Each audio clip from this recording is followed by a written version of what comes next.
嗱，咩叫期望值咧？或者佢嘅意義喺邊度咧？上咗今堂之後咧，對你嘅人生智慧都有啲長進嘅吓。咁咩叫期望值咧？嗱，而家舉個例子，同你玩個遊戲，好唔好？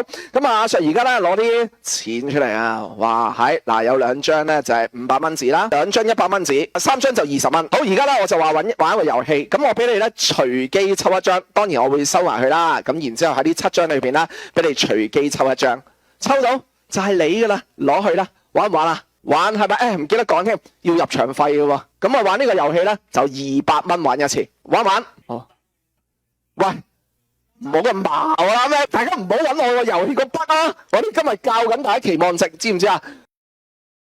梗係抽一張啦，要成日搭落去啊！梗係抽一張啦。咁呢啲唔係叫玩遊戲啦，呢啲叫搶啦。要用200蚊先可以玩到一次喎。